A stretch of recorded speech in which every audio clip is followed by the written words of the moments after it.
that's what I really love with tapping and it's the intuition that we were talking about before, these sparks, these downloads that people get when they're tapping of, it's almost like they get to hear their soul more clearly or see their life design more clearly. You're listening to Sensitive, Spiritual, and Successful, the podcast where we uncover ways to connect you back to your soul self and get you unstuck so that you can live out your full potential. I'm Jasmine Lynn, a former psychotherapist turned human design soul guide and EFT tapping success coach, and I'm here to show you how to love yourself through all your levels of growth. I know you're here because you have an impact you want to make in this world and you have a light to share, and I'm here to guide you through that journey because you deserve soul-aligned success.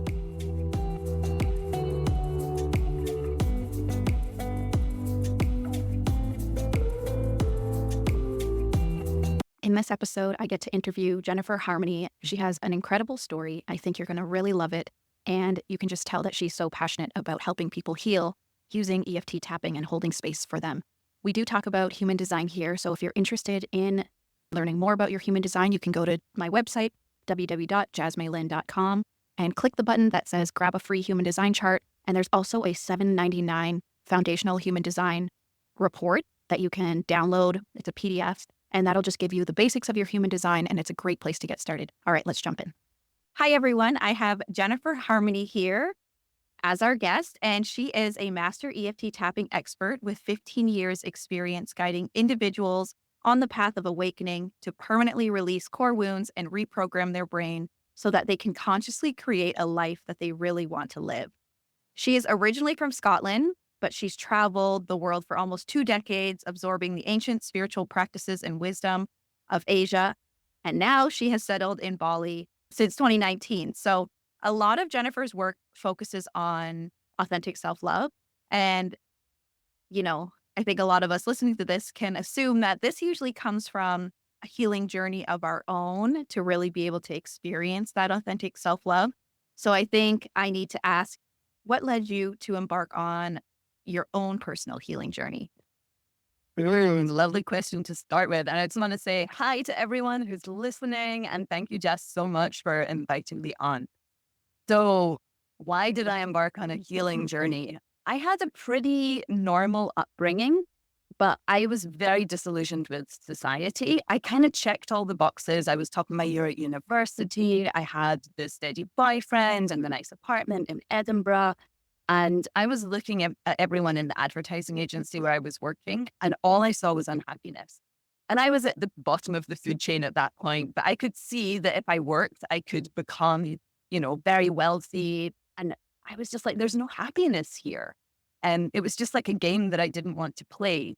And so I went traveling, and I'd already fortunately traveled a bunch. So I just quit society, and I kept waiting for the police or someone to come and tell me that I wasn't allowed to do that. I was like, it's this easy. You just cancel a couple of bills and give notice on your apartment.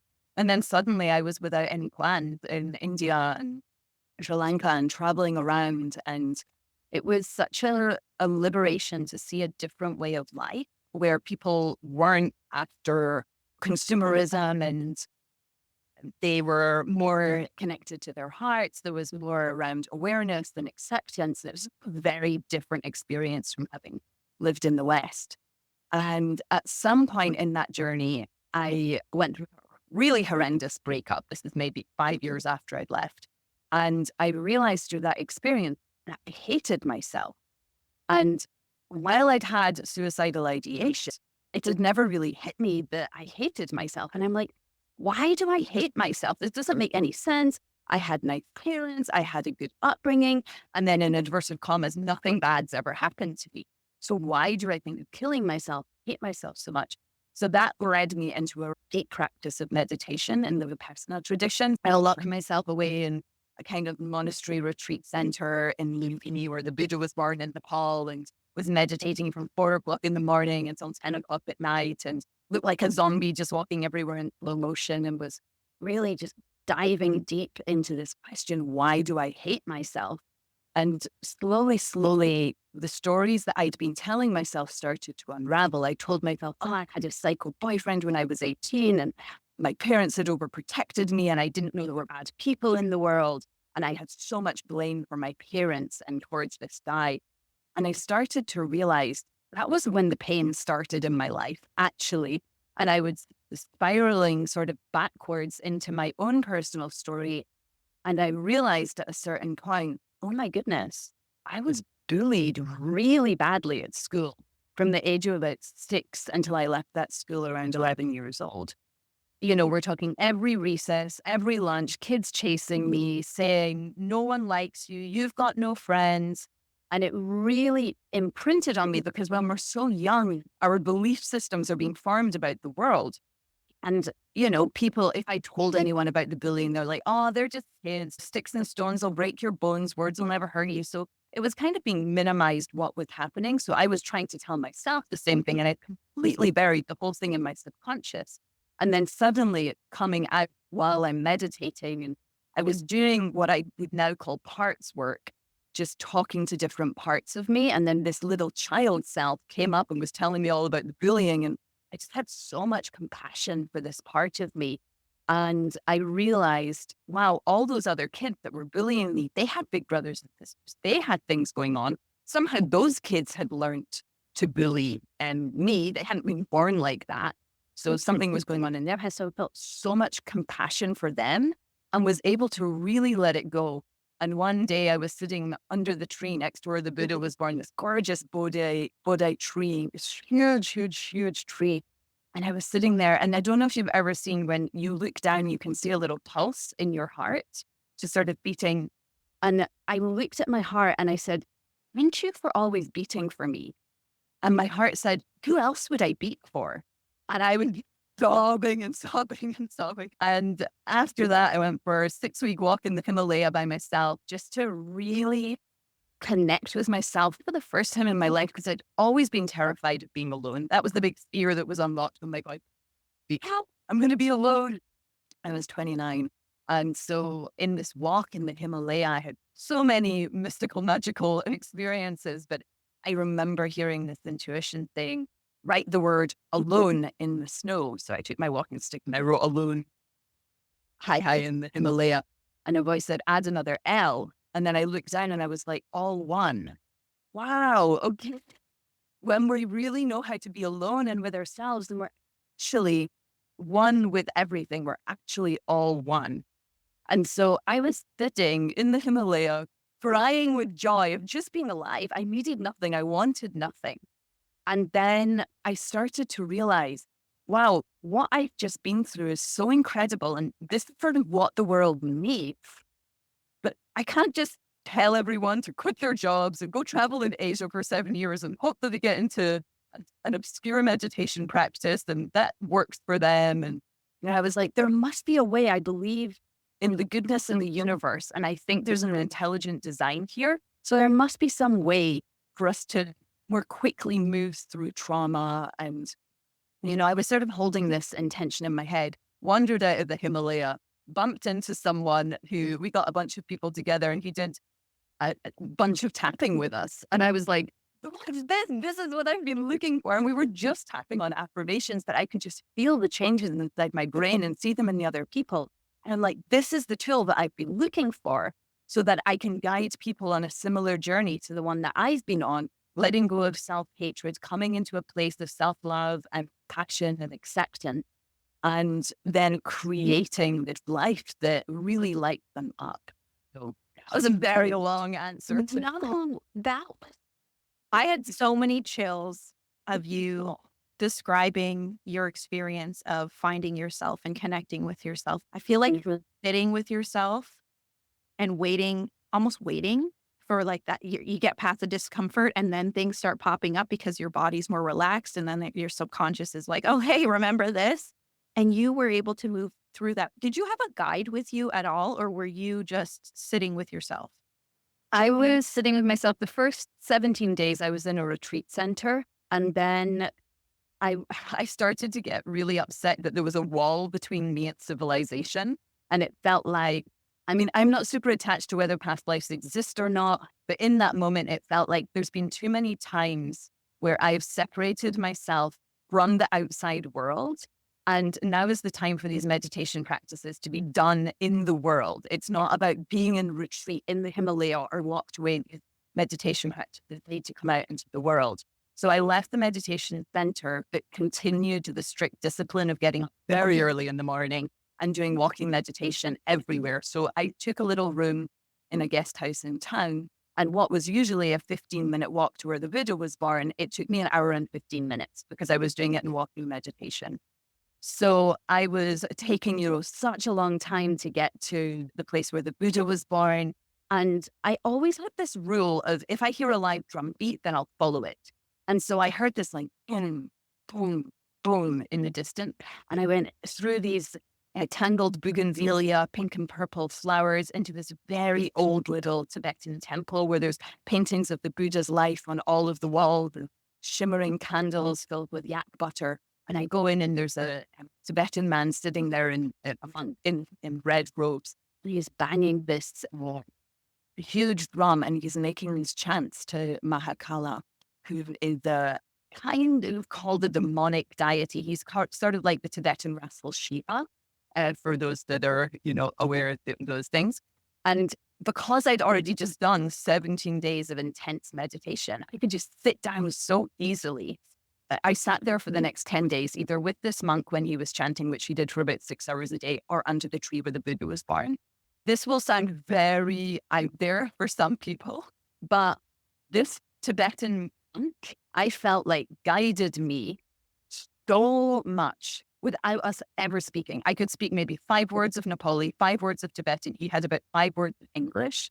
But that moment where I told you about where I tracked everything back to my childhood and all the pain and the bullying, I sat and I took my scarf off my head because I always had a scarf over me in case people wanted to see pictures or try to talk to me. I had a scarf over my face to interrupt me.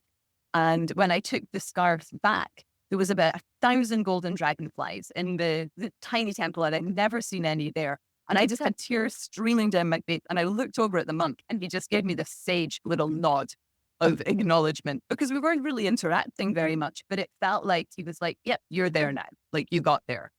But we never talked. And then the other guide I feel like I had was the tree where I was sitting in meditation because I was realizing so much about putting roots down into the earth and really connecting with the earth and the branches going up into the sky and opening the heart. So it felt like there were whispers from the tree as well.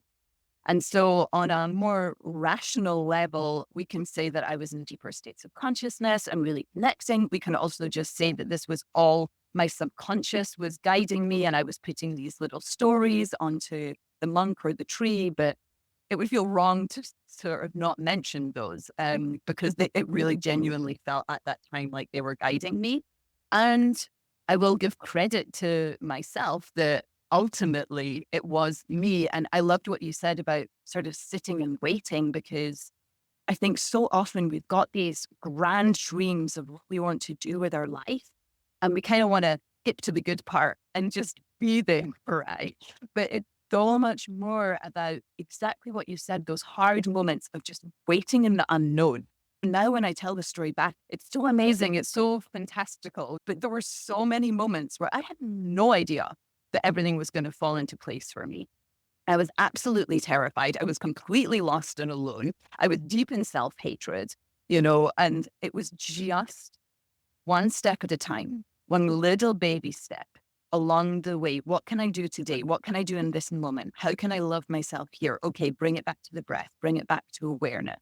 Now what I would say is 10-minute tapping session a day or sit in meditation for 5 minutes, whatever you can to just baby step your way toward your bigger dreams. So technically no guide, and technically there was a monk. I couldn't speak the language within a tree.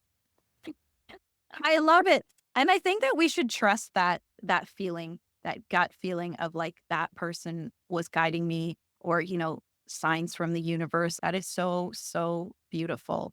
And I love what you said of just taking one step at a time, your own capacity and your own commitment to finding yourself or loving yourself and keeping that intention as you move forward. And things are going to get hard, but what can you do? Just one little step. So thank you for sharing that because I think a lot of people need to hear that. Perhaps. And I just want to make a point on what you're saying about intuition. because this isn't something that only a select few people in the world have access to. This ability to go inside ourselves, clean up our past stories, our past traumas, our negative thoughts and limiting beliefs. It's like if we think of ourselves as a diamond, it's just like polishing that diamond, just like taking all that dirt that's blocking this amazing potential that's inside each of us. So that's what we're doing with tapping or other healing modalities, is really just cleaning ourselves so that we can become a vessel for the universe or an instrument of the divine and actually do what our soul came here to do. That's my belief system. And to really live an enjoyable life. It's not like, back in the old days where it was like, oh, now I'm going to be in service as a monk or a nun. And I'm sure that was also really enjoyable. But I get very excited because I feel like it's one of the first times in human history that we've had so much access to ancient spiritual teachings and Western modern psychology, and we're able to fuse these together and live with them. So I think it's an incredibly exciting time to be alive, and everyone has access to this now. So it is just about making that commitment and every day showing up to give yourself love and to heal from the things that have happened. Yes. Oh, I love that so much. So your first experience with EFT tapping was through this man that you encountered, and he was leading you through EFT tapping. And what was it that drew you in? Really? I think what was great was that he never explained what EFT was, because I'm naturally a very skeptical person. And so I would have been like, yeah, right. Like that's possible. And he was actually a clinical hypnotherapist, and it was a day that he did with us. And it was like, find your power animal and some hypnotism. And there was only about 10 minutes of EFT that he did. And he was just reading off a sheet of affirmations while we tapped through the points. But I felt changes happening in my brain that I had felt when I was deep in meditation. And so this was really exciting to me because it was something that we were doing by ourselves, on ourselves, which is something else that I think is really important for when you're on the healing journey, and feeling like you're doing it for yourself. It's very empowering. And so a lot of the other healing practices that I'd encountered, like Reiki or tarot, there's always been this element of someone else was in charge of the other person's healing journey. And what I loved about tapping was I'm tapping on myself, on the points, and I'm creating these changes inside of myself. And I could just feel the changes happening in my brain, the negative thoughts leaving, the sensations changing in my body. And I was just like, wow, this is amazing. This is like everything that I'd just been doing for the last 7 years in 10 minutes became possible. And it just felt like, yeah, this is part of the universal design. This is part of what has been built into human bodies. Like, yes, there's trauma in our brains, but we can very quickly erase it, because actually I can say that there was like one moment in or after meditating for so many years where I actually let go of my trauma. And if I'd been able to release my trauma so quickly, why did I need to sit in meditation for so long? There must be something quicker. So that was what I experienced with tapping, was that like ability to just release things really, really quickly without having to sit for as long. Yes. And I think a lot of people, when they try EFT or if they work with somebody, they'll notice that there's something that they've been stuck on for so long. And then it's like when you use EFT, your body and mind just work together to release it. And it's like, looks really strange because you're tapping parts of your body. But once you experience it, you get hooked. And that's why I asked what drew you in, because a lot of the times when you do EFT tapping and the people who go on and, become practitioners and things, it's like, they are like, no, this is amazing. You need to experience this. So my next question is, when did you realize you were here to help people on such a deep level? Was it like a distinct moment or something you just knew deep down that you needed to pursue this path? I think the first inkling was that moment after I'd released my trauma, sitting in the monastery with the monk. That was the first time I ever thought, oh, I want to support other people in doing this, but the experience hadn't integrated enough for me to have any idea how. And it was really when I was sitting in the Himalaya experiencing so much joy that I was just crying from the happiness of being alive. that I was like, I want everyone in the world to feel this good. And I believe that it's possible. And I kept just having this vision of being an old grandmother and talking to young children and trying to explain to them what war was. And they couldn't understand it. It was just like too much for their brains because they didn't understand what hatred was or fighting was. So that was sort of my dream of just that there's so much peace in the world that the concept of war and fighting is just over. And whether or not I get to see this in my lifetime or not, I believe that tools like tapping and this kind of work is moving towards that greater goal of just creating so much peace and acceptance inside of ourselves that this is actually what becomes a reality inside of the world. Oh, I love that you're speaking my language. If everybody was able to experience that, like how much greater would this world be?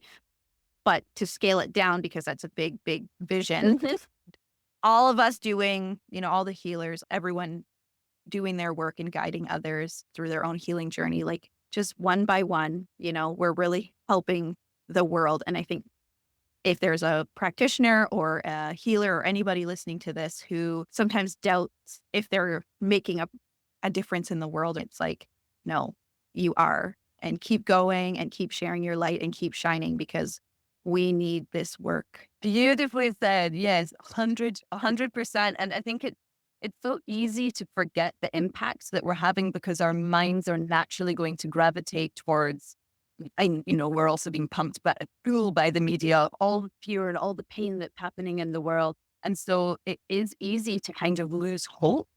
But exactly what you said, just staying focused on this is the way that I'm making a difference. This is what lights my heart up. This is when I feel alive.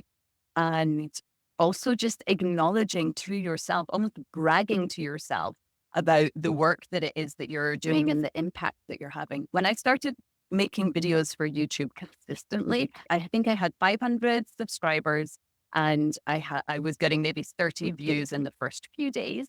And I just decided to myself, no, this works. This is the way that I want to share tapping with the world. I'm going to record a video every single week.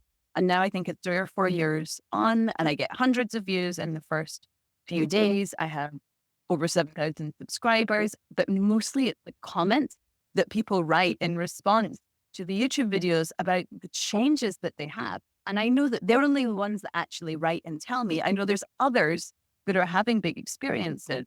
So it doesn't matter what your reach is. It's really, again, just about taking that small step. And maybe it's about smiling at your barista when you get the coffee in the morning. Maybe it's about a random act of kindness that you do. Maybe it's about taking a bath so that you can relax yourself. So, you can sleep well.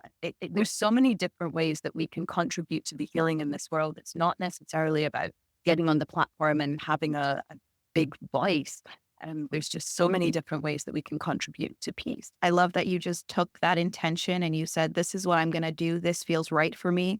And I've seen comments on your YouTube and it is so inspiring to see how you're making such a difference to those people, helping them heal their wounds. And so anyone listening, go check out Jennifer Harmony on YouTube, tap along with her. Just beautiful. And we didn't even get into your human design. Can you tell us what your human design is? I need to check. You're going to have to put the Okay, yeah.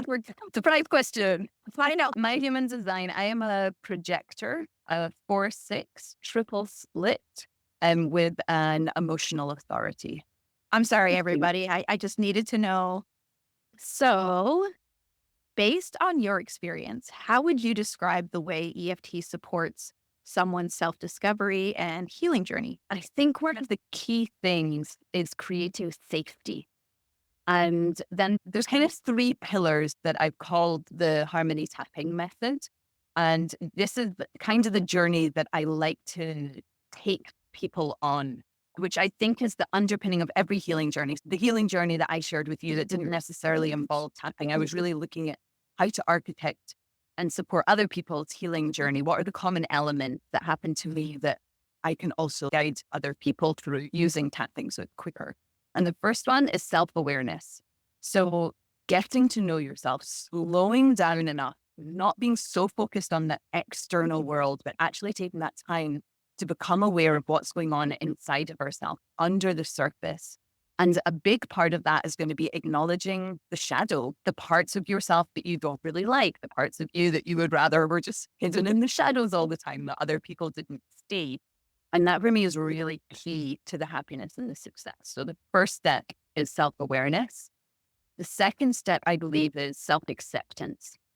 And so with tapping, we're able to really, truly start to accept ourselves, accept who we are, the good, the bad, and the ugly, you know? And unfortunately, for most of us as children, we're taught you are given love when you're good, and when you're naughty or bad, then love is withheld from you. And big respect to all parents out there. It is not an easy job. It is completely normal to be upset with kids. And what happens often for the child is that feeling of, oh, I'm only worthy and deserving of love when I'm good. So then we naturally start to ignore, suppress, and hide the parts of us that have been labeled bad. And then they get shoved into the shadows, right? And so a lot of the journey is about accepting these parts of us that other people or ourselves have judged as bad, ugly, wrong, problematic, and actually bringing these parts of ourselves back to the light, being accepting that they're there. And tapping is just so powerful and so amazing for this part of self-acceptance, which I feel sometimes with meditation, unless you've really got 5 years to just go dive into Asia and meditate for months and months on end, then, tapping is just a brilliant way to allow acceptance into your brain. When we're tapping, we're making these negative statements of, acknowledging the negative thing that's there. So even though I feel like I'm not good enough, this part of me feels like it's never going to be good enough. I love and accept myself as I am. And we start to fuse this acceptance through the neurocircuitry inside our brain. And it's just so powerful, the level of acceptance that is there, because I believe that we're programmed to naturally accept ourselves, to naturally love ourselves. It's only because of the conditioning and the experiences that have happened through our life that we've rejected these parts of ourselves. So it feels like just becoming whole again. And these parts of us, when they get that acceptance and the love, which is third pillar, once they get that, they are able to transform and not be these sort of rogue little gremlins in our subconscious mind, whispering thought like, you're not good enough, there's something wrong with you. They've actually just been trying to protect us. And through giving them acceptance and love, these parts of us actually transform into boundary holders, into, having the courage to stand up and speak our truth in moments when it's challenging, because it's not all just love and light and peace and fairy dust in the world. We do also need boundaries. We do also need to have the courage, difficult situation. We do need to have the determination and the strength and the discipline to keep going. So often those parts of ourselves that we put in the shadows and have been withholding love from, scared of other people seeing, once we reconnect with them, we bring them into our awareness, we give them acceptance, and the third pillar, self-love, which did become quite a buzzword. And I think a lot of people think that they love themselves. I see this with my clients all the time. I ask them at the beginning, where are you at with self-love? Is this something that's easy for you? How is it to say that I love and accept myself statement, which we use a lot in tapping?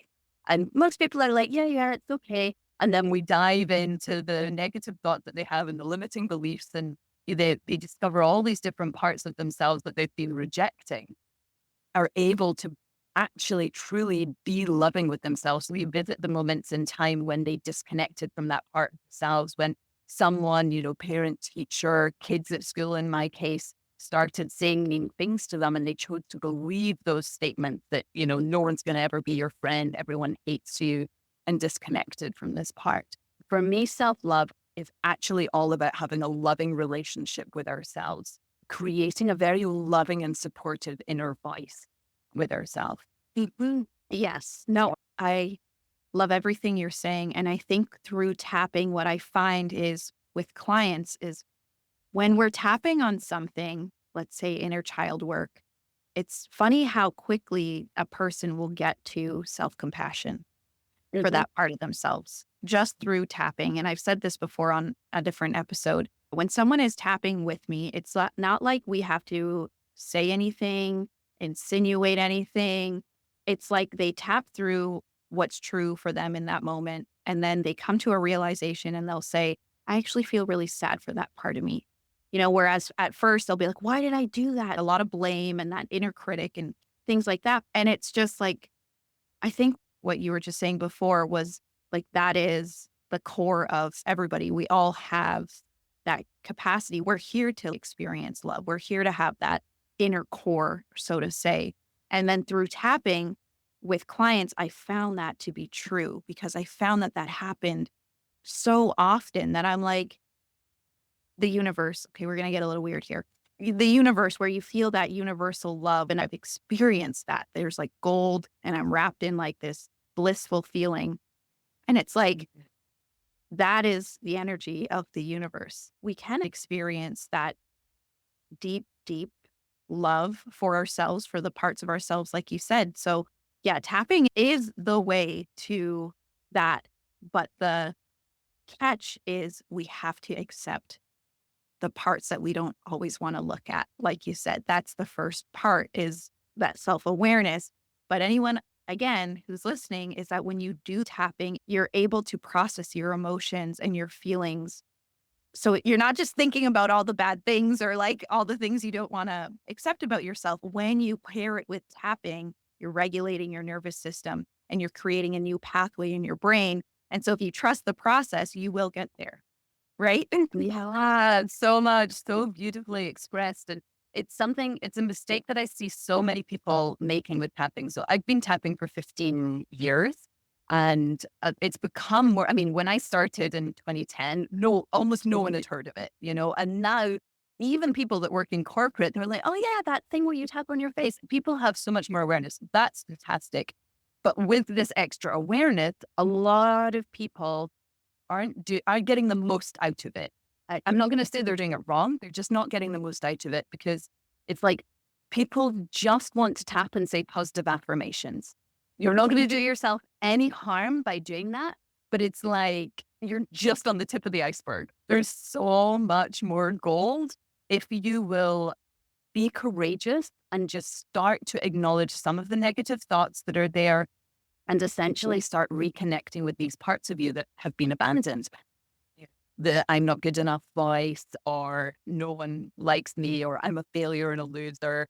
If we're able to connect with them, give them acceptance, give them compassion, which is so easy to do when tapping, then that's when the true transformation really starts to happen. And I've just seen it over and over again. So yeah, I really agree with you and love your way of expressing that. Now, with your work with clients, can you share a success story that stands out to you?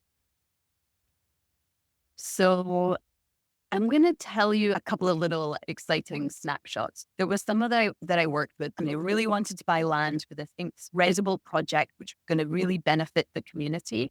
But they were living in a bus, didn't have financial resources. And we tapped and tapped, and the heart-aligned project of hers, it seemed financially impossible. We tapped through, this isn't possible. And now I see her stories on IG, and she's building her dream. She got the land, it all happened, and it's just so exciting. And so that's like one of the brighter ones. I also really love working with people who actually have lived through very intense trauma. There was someone that I worked with that had been sexually attacked, and they felt very unsafe in public, which was completely understandable. And they took 10 sessions with me with the intention of healing this. We cleared it in one session. And at the end of the session, she said, I can't believe it. Like I didn't even really believe it would happen in 10 sessions, but that's just, and people explain it like, instead of it just being front and center of my mind, it just feels like it's in another room, or it's just like back in the past a few years ago when it happened. And we did continue working together because of course there's always cleanup that we do for people. So we got to work on other topics. And at the end of our sessions, they actually met someone and started a romantic connection together. There was someone else I worked with, and she was at odds with her body. She felt super disconnected from herself. And she especially had a lot of challenges around her menstrual cycle. I forget how long it had been since she'd had her period, but I'm going to say minimum 6 months, maybe up to a year. And that was a big issue because she really wanted to be a mom, really wanted to conceive. And so each time we went in, we would uncover a hidden subconscious belief, an old memory that had intense emotional pain around it. And she would say, I had no idea that was connected to that. And she would have her mind blown. At the end of our 10 sessions, she had her period for the first time. Now, she wasn't just, what can happen with tapping is when we start to clear out the negative and mental gunk that's been there, then we get ideas of, oh, I need to go and see that doctor, or I need to be on that supplement. So it's not like I don't ever want tapping to take all the credit. And I also, some of the reasons I get uncomfortable sharing these success stories is I was there as a guide, but each of these people did this. I've also in the last 2 months worked with people who were in their 20s that had intense suicidal ideation. And one of them sent me a message saying, for the first time in years, I've woken up with thoughts of killing myself. And someone else said to me, I want to celebrate it being a month since the last time I had these suicidal thoughts. So it's just so incredible what is possible with tapping, whether it's, I want land for a project, or there's someone else that, was really in a job that she hated, and she had to do in art and really wanted to be an artist. And we tapped on the blocks, and now I see her stories on Instagram, and she's making this amazing art and really living this dream life. And it's so incredible what is possible for people when they are really willing to go in and do the work. And each of these people that I mentioned were really willing to go in and to work on the deep, dark, heavy stuff, and to bring it love and to bring it acceptance. And that's what I see my role in these sessions, is to be that beacon of self-acceptance, of self-compassion. I'm also a wizard at finding the connections between what's happening in someone's present moment and the daily triggers they've got going on, and then guiding them deeper into the subconscious, into childhood, and figuring out, okay, so it was when that was happening in childhood, I created that belief. All right, let's do some inner child work together with tapping and let that go and reprogram the subconscious mind. Yeah. So, so good. And I love a few things. First of all, you're a projector, so you can see someone really deeply when you're working one-on-one with somebody. So when you said you're a wizard at, connecting these dots, I'm like, yeah, I tapped with a projector. She was one of the speakers at the Tap into Abundance Summit that I ran. And I was doing a tapping with her. We did an interview, and it was on money blocks. It was with Dr. Deborah Fryer. Anyway, so we were tapping, and as a projector, she was just saying things. I had given her just a little bit, I'm like, oh, sure, I'll just be your guinea pig. And she's tapping, and she's saying all the things that are resonating with me. I'm like, oh God, she sees me. She sees me very, very deeply. I'm like, oh my God, how did you do that? And I'm like, it's because you're a projector. It's incredible. It was so good. I do not doubt that you can go really deep with clients and really just clear it out. But yeah, the other thing that I was thinking about is when you said it's not giving credit to tapping, it's only giving credit. Yeah, the sole credit to tapping. Because you're right. It's we're simply holding space, guiding as practitioners, right? And it's their mind and body coming up with the new awareness, right? We move past the emotional brain into the logical brain. Suddenly you get to experience. I love being a practitioner because you're on the other side and you're just experiencing these sparks of awareness happening for the clients. And you're and all I'm doing here is tapping with you, holding this space, guiding a little bit. But I always say the same thing. It's I don't want to take credit for healing you or anything. It's no, you're doing this. We're doing it together. You're the driver of the bus. I'm simply just hanging beside you.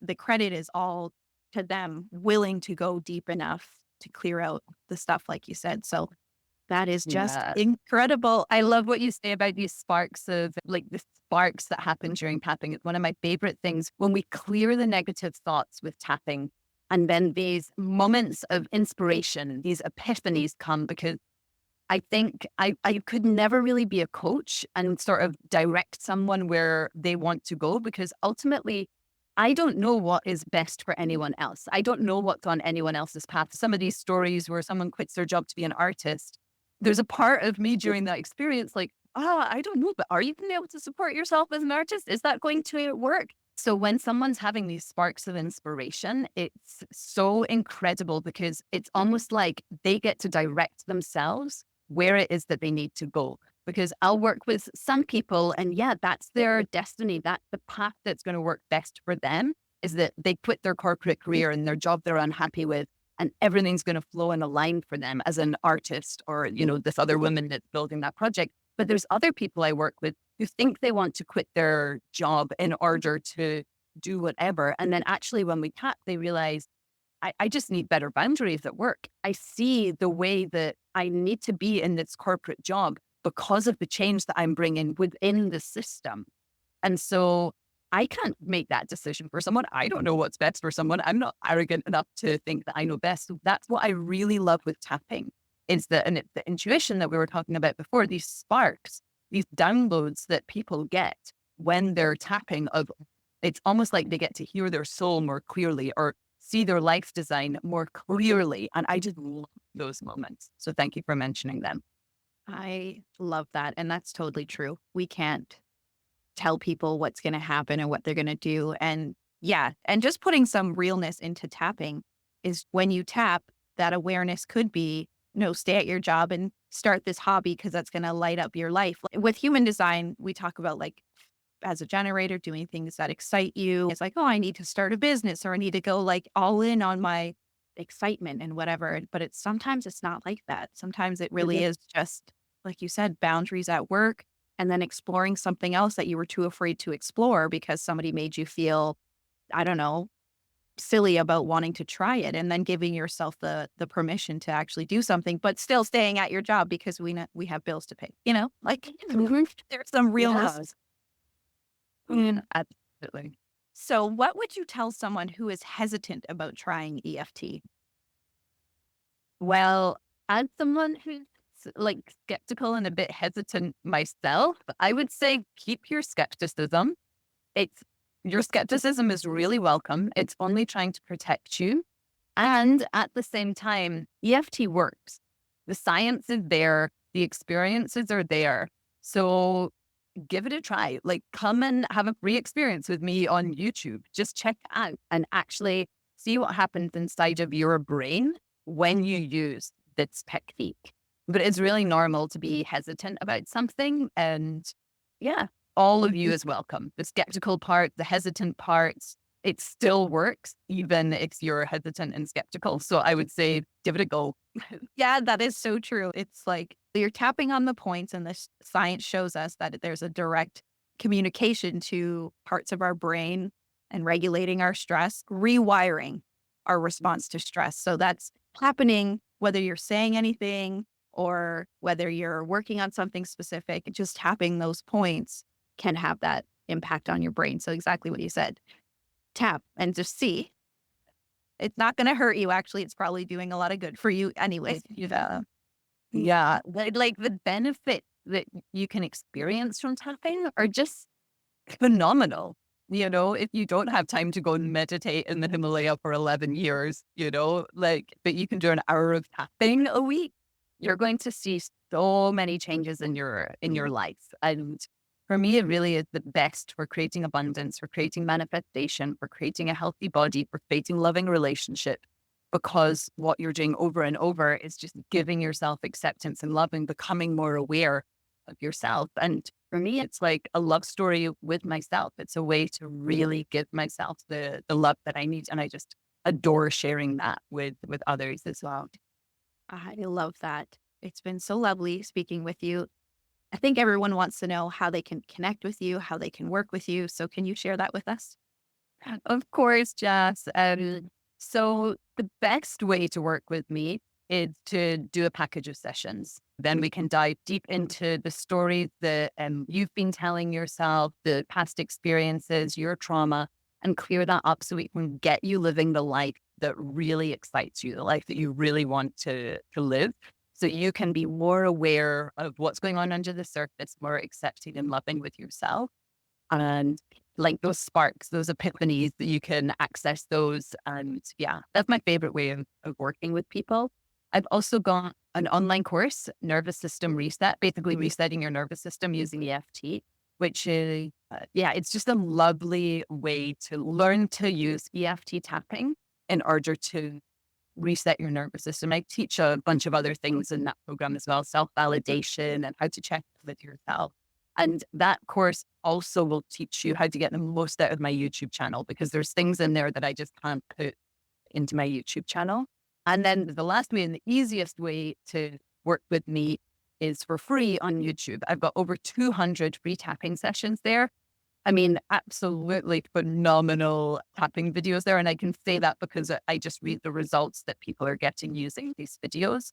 So Jennifer Harmony, EFT, and that's my YouTube. And I'm sure Jess will put a link in wherever you're listening to this. Yeah, check me out on YouTube. Leave me a little comment just saying that you listen to their podcast. It lights me up so much. I reply to every single comment personally. I'll be on the treadmill in the gym, and I just, walking quickly and replying to messages. But I read all of them. I write back to all of them because it's a way for me to feel really connected to the community. And it also inspires me to keep recording the videos, because now it's been hundreds that I've made, and it's like everyone comments and seeing the impact that they're having. So that's kind of my gift and my service to the world. Beautiful. Thank you, Jennifer, for being on this episode. And I had so much fun chatting with you.